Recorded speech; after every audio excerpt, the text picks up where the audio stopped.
నా క్యాండిడేట్ కన్వా కట్టినా అక్క మీరు ఏమన్నా నా ముందే చెప్పండి. మీరు ఒకవేళ మీరే మానిపులేట్ చేస్తారు. నిన్నటి నుంచి కాదబ్బా, నిన్నటి నుంచి డిఎస్పీ సైదరెడ్డి అనే వ్యక్తి ఇక్కడనే ఉండి మా వాళ్ళకి ఫోన్లు చేసి ఒక ఆమె కిడ్నాప్ చేసి ఇక్కడ తీసుకొచ్చి ఉల్టా మా భర్త మీ కిడ్నాప్ చేసి మా మీద కేసులు పెట్టించి సార్ నిన్నటి నుంచి నడుస్తుంది.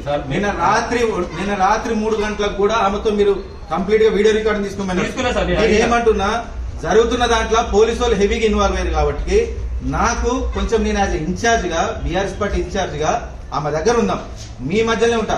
నేనే చెప్తున్నా ఎంతసేపు వాళ్ళు పైసలు తీసుకుని వచ్చిన వెహికల్ కూడా బైసిక్ పంపించిన. నేనేమంటున్నా, మీరు కూడా మా మీద నమ్మకం లేదు, మీరు ఫోన్ తీసి పక్కన పెట్టండి, పోలీసు వాళ్ళు అక్కడ ఉండండి, రెడీ బిల్లింగ్. సార్ ఇక్కడ ఫోన్లు ఎవరు ఉండకండి. సార్ నేను ఏమంటున్నా, సార్ మీరు నిన్నటి నుంచి డిఎస్పీ సైదిరెడ్డి గారి కంప్లీట్ ఆల్ ఫోన్స్ మీరు సార్ ట్రాకింగ్ చేయండి. ఇక్కడనే ఉన్నాడు ఆయనకి, ఇక్కడ ఆయన డ్యూటీ లేదు, ఆయన ఇక్కడనే ఉండి మొత్తం రాజకీయం చేస్తున్నాడు. ఒక పోలీస్ కాకుండా ఒక రాజకీయ నాయకుడిలాగా డ్యూటీ చేస్తున్నాడు. నా వాదన ఏంటంటే ఆల్రెడీ 10వ వాటిని బెదిరించి వాళ్ళకి పైసలు చూపించి అన్ని చేసి యునానిమస్ చేసినారు. నేను అడిగే ఒకటి రిక్వెస్ట్, ఒక్కసారి ఆమెకు దండం పెట్టి వెళ్ళిపోతాను. ఎందుకంటే ఒకసారి దండం పెట్టి వెళ్ళిపోతాను, నువ్వే ఉంటావు సార్. నేను ఏమంటావు, దండం పెట్టి వెళ్ళిపోతాను. అందుకే నా దగ్గరకు వచ్చి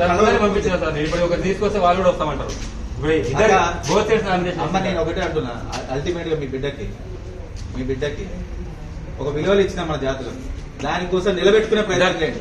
అర్థమవుతుంది.